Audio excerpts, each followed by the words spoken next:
This 911 Strong podcast is brought to you by our partners at the Police Credit Union of California. As a financial institution founded by law enforcement for law enforcement and their families over 65 years ago, they have the experience and understanding to help you with all your financial needs, including exclusive products designed specifically for law enforcement professionals. To become a member today, visit thepolicecu.org. That's the police, the letter C, and the letter U.org.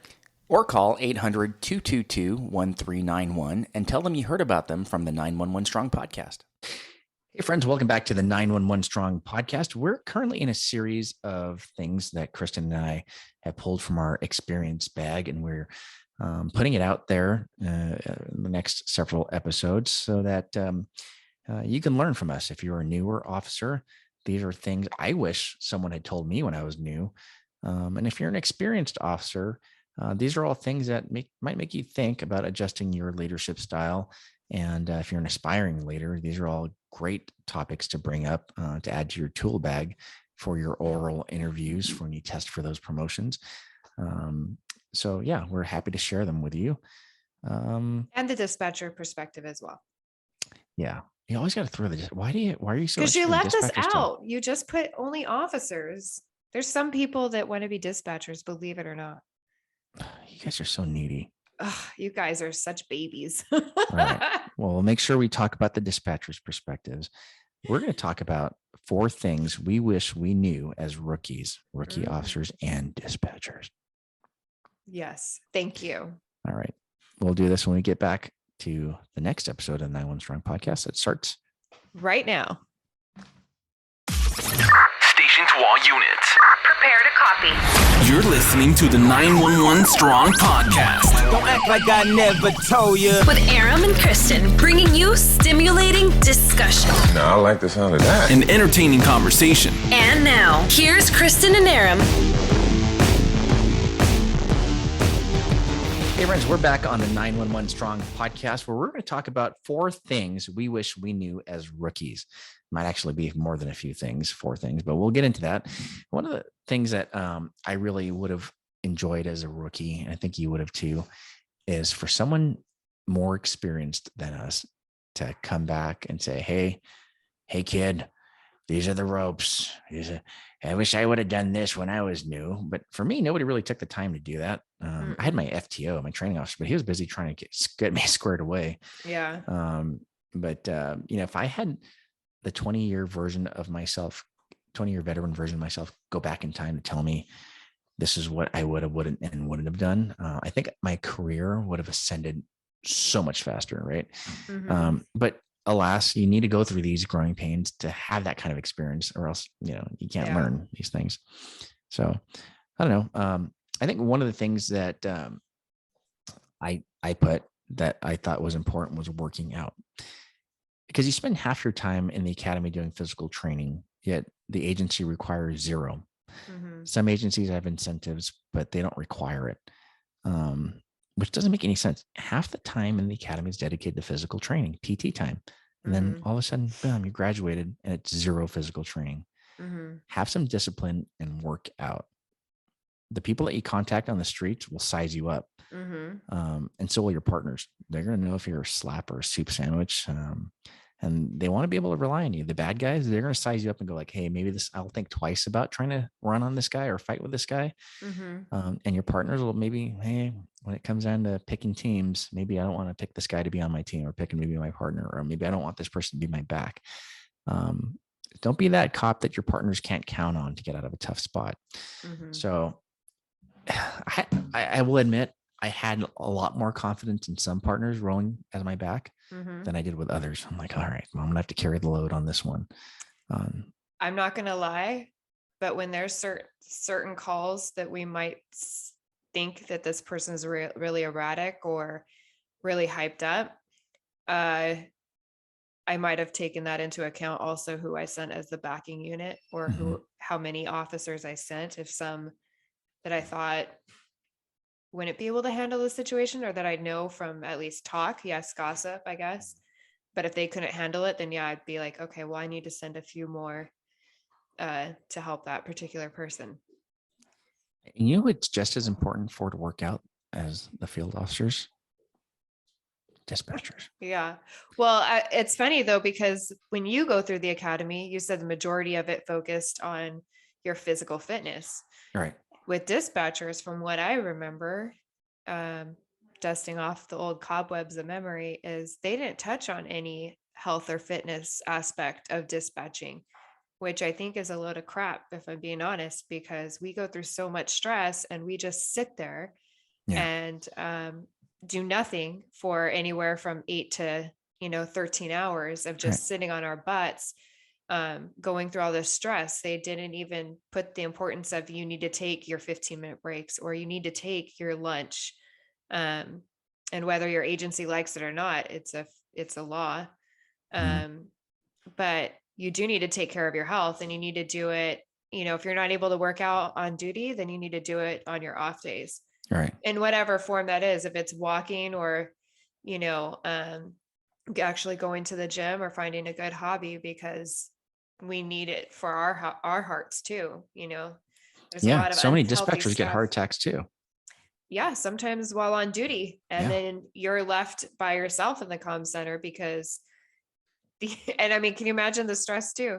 You're trying to help out a partner having a heart attack, getting the help for him or her, and having, all the calls still coming in, and, doing the radio work and everything else. And you're there on your own. So, like I know you work out, and maybe that I don't know what attributes to carpal tunnel other than typing, a crap load of typing. It's typing.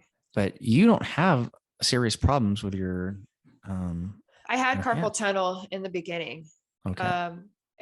It just depends if you have, let me see if I don't butcher it, because I hate this word.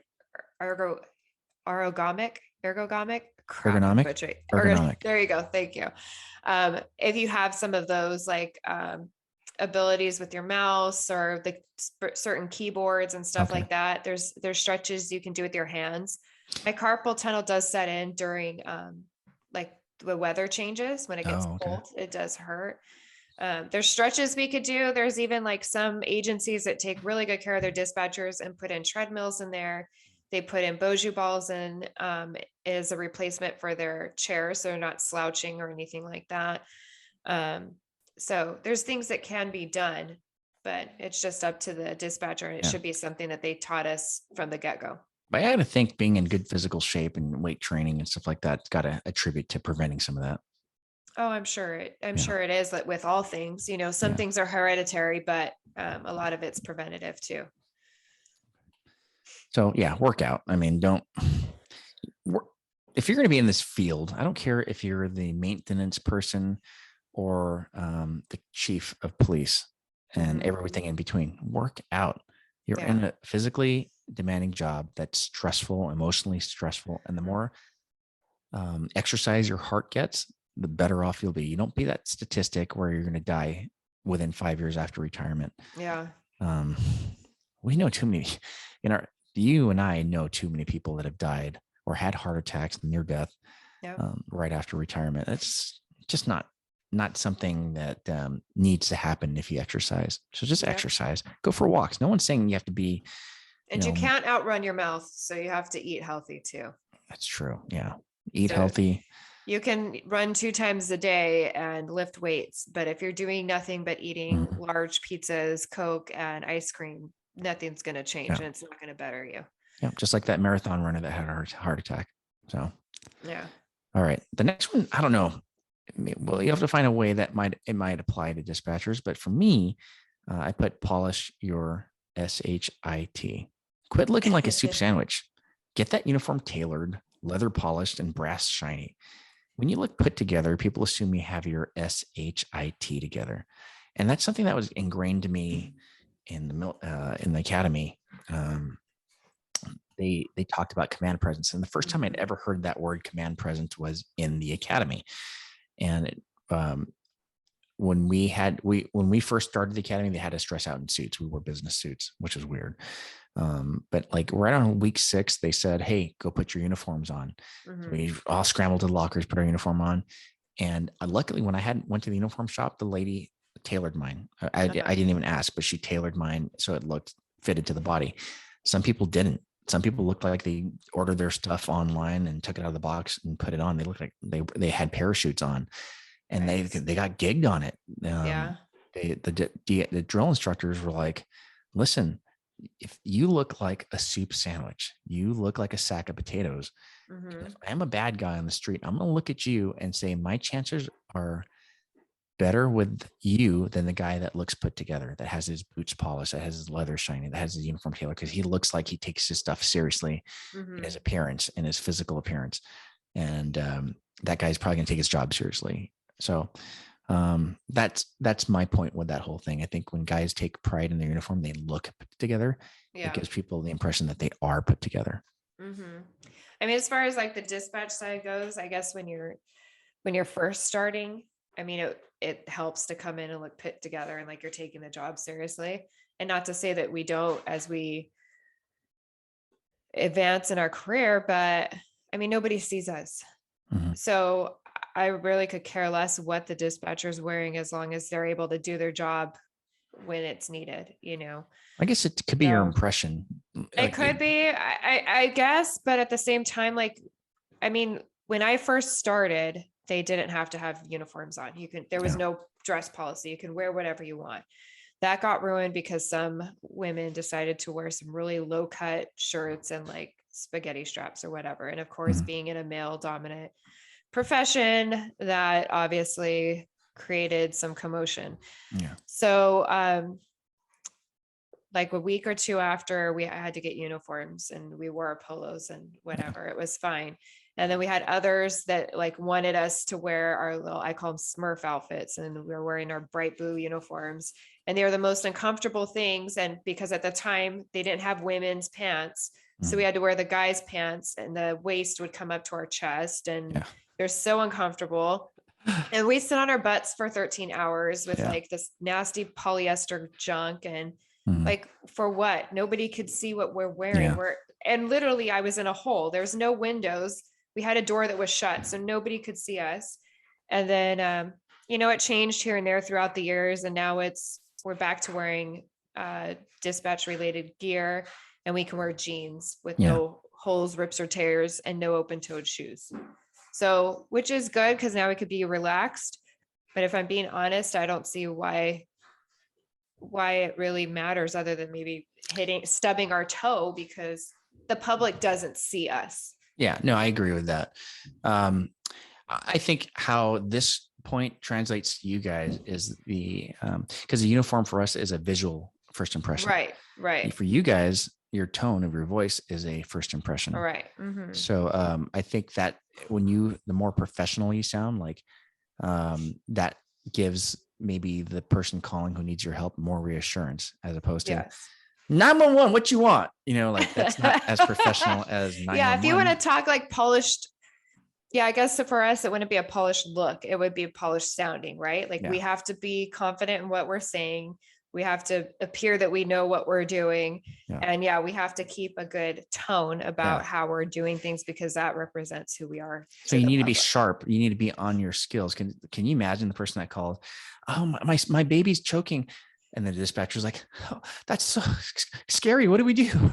Yeah. Well, and as a trainee, you have somebody who be like, you don't want to hear ums. You want to hear like, what am I supposed to do? But that's our type of job training it's on the job training. You can't just do it. It doesn't resonate or stick with you if you do it fake. Like we do acting stuff in our classes and it's so ridiculous because it's so not even close to being real. But yes, you do have to keep your voice polished and sound confident. You can't let your voice trail off or say a bunch of ums or, start second guessing, or you have command presence outside of the field. We have to have command presence on the phone and be able to cut people off and get the information we need and do it as tactfully as possible. That's kind of relating to the next point I make. I titled this one, Speak Softly, but Carry a Big Stick. Not the literal stick, but so new officers think that being loud is the key to getting compliance. Wrong. It makes you look new and insecure. Speak in a direct, calm, and confident tone, and they'll think you're in your element and familiar with the situation. It will either keep them calm as well or make them think twice about trying something stupid. This one goes way back in my experience bag because I was a brand new deputy sheriff in Los Angeles County. And where did they stick me? The guy that's all of 5'8", 180, 70 pounds about then, 23 years of me at Men's Central Jail. That's right. Home of the Blood and Crips riots, the Mexican Mafia Wars. O.J. Simpson was there. And, the most notable figures in the mafia, Mexican mafia, every mob, the Black Guerrilla family, the Nazi lowriders, the Asian gangs were there. And it's the oldest jail in the jail system in LA County, which means the gates sucked. They could pop the gates at will if they wanted. And they did. That's how the riots happened on the roads. So I used to think that having command presence was walking with my chest all puffed out saying and telling these guys that were 6'4", 300 pounds, get up against the wall. And the only reason why they did that was because either they felt sorry for me or they were like, nah, my backup was going to be around the corner. They didn't feel like fighting today. Mm-hmm. I learned really quickly when I told the wrong person, get up against the wall. And he said, make me. I was like, oh, what do I do now? So the verbal judo part had to step up. I had to learn, listen, I need to be confident, speak softly. And I'd be like, sir, I need you to put your shoulder against the wall. And I would get more compliance that way. Sir, appreciate your cooperation. Can you please put your shoulder against the wall? And they would do that. They would listen. I'm like, oh, this works a whole lot better than get your damn shoulder up against the wall. Why would you even listen to that? Because they would challenge me and fight me. Of course, now I'm a bigger, more tougher version of myself. But I don't know. I think rookie officers definitely fall into that trap where they think they have to be loud. And it makes you look like a rookie. It makes you look new because these parolees and stuff, they're experienced. They know what's up. They know that the more experienced guys come up kind of more casual and calm. Yeah. I mean, at the end of the day, even I guess all of your mafia people that you dealt with, they just want to be respected and heard and treated like a human being, regardless of how we really see them. But that's what they expect, how they expect to be treated. Right. Sure. And when I did do a few ride-alongs, I saw that for myself too. Like there's some rookie officers would be so disrespectful to these gangbangers and like treat them like crap. And some of them even like say things about their mom and like, and they would get a rise out of them. Right. And then you'd have somebody who's a little bit more seasoned, or maybe just somebody who understood the verbal judo part of it all. And they wouldn't get that rise out of it. And they'd get to the solution faster or even arrest them faster. And it would be done and over with. Right. So yeah, like you said, it doesn't look good on you when you're disrespecting them. Now, obviously there's a time and place for everything too, but a lot of the times you catch more flies with honey. Yes. So, and in a day and age now where everybody's getting sued or could potentially lose their job, like we had talked about in a few episodes back with that SB2, like it's not worth it. No, it isn't. It's not worth getting in a physical altercation. So you should do, whatever you can in the moment to completely avoid that if at all possible. You're like the king or the queen of segues today, because what you just brought up leads us to our final topic. You're an enforcer, not a punisher. Really good with the segues, Kristen. Good job. I'm on it right now. Well, we get paid to enforce laws. Judges dish out the punishment, right? We enforce the laws. We're not the ones giving out the sentences. We don't punish people. Judges do that. We do what is necessary to overcome the resistance of another to effect an arrest. Anything you do beyond that is a loss of self-control and outside the parameters of policy and law. Don't make it personal. So many of these guys do. They get, you disrespected me. I'm like, no, we don't fight people to fight people. Wearing this badge and this uniform doesn't give you a green light to fight people. Yeah, it just puts you in more situations where you might have to. But the only fight you have to do is enough of a fight to get someone in custody. The law tells you can fight, but only to effect an arrest and overcome the resistance of another. That is the law. Anything you do beyond that is illegal. Now you're a criminal, and that guy has a right to defend himself. Yeah. Yeah. No, I mean, it's true. And again, it's not worth it. It's not worth it anymore. Especially, I mean, I guess I shouldn't say all these young guys, but a lot of new officers are always so gung-ho about going after some people. And sometimes it's not worth the chase. And not only that, but you have to assume I mean, I would think most agencies now all have body cameras thanks to 2020, but some don't, or some forget that they have it on. But there again, it's like 2022, everybody has cameras. It's on their phones, it's on the businesses, it's on even some traffic signals, like it's everywhere. So you better expect that whatever you're doing is being recorded. And how is that it's going to look? Because a lot of our society makes judgment calls off of perception, and it is what it is. We can't change that. You can try to take charge of the narrative, but it's not always going to be the one that flies the fastest, the farthest, you know. So it's just not worth it. And really, do you really want to lose your career over some bonehead for some, I don't know, some drunk that wants to like get into a stolen car and then run from you and whatever else, and you kill somebody in the process because you're chasing after him, or he kills somebody in the process and you didn't call off your pursuit for whatever reason? Right. Is it really worth it to you? Like, I know there's a lot of people that probably would debate me on that because it's a crime and you need to go after them and all that stuff. But LA County, they don't care. They rather prosecute you as an officer than prosecute the people in the stolen vehicle. And they're going to be out before on the streets than you are for the most part, writing your reports and everything else. It's not a joke. It's the truth. Yeah. Now we all have these tackleberries in every part of the country that are like, no, crime is a crime.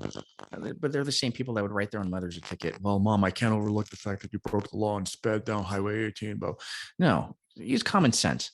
Mm-hmm. We have the luxury of doing the spirit of the law, not the letter of the law. I was just going to say that. Yeah. Oh, I lost her mic. You lost my mic? Yeah. I think it unplugged or something. Huh. Weird. Technical difficulties. Can you hear me now? Oh, you're popping in and out. Well, I guess right now is a good time to end the podcast. All right. Well, we got through our 4 things. Glad the mic broke after the 4 things. But you try working on that, and I'll close the show or see if you can get back. But I don't know. It sounded staticky and he went away. But hey, sometimes things like that happen when you rely on technology. Okay. Nope, I see your lips moving, but it's not coming in. All right, guys. Well, we're going to end this podcast on this note. Kristen determined we're going to end it. So she's doing sign language now. Oh, that's not nice. Why would you? She's telling me I'm number 1. Just kidding. She didn't do that. All right, guys. Thanks for joining us on this episode of the 911 Strong podcast, and we'll catch you next time. Bye-bye. Kristen's waving bye.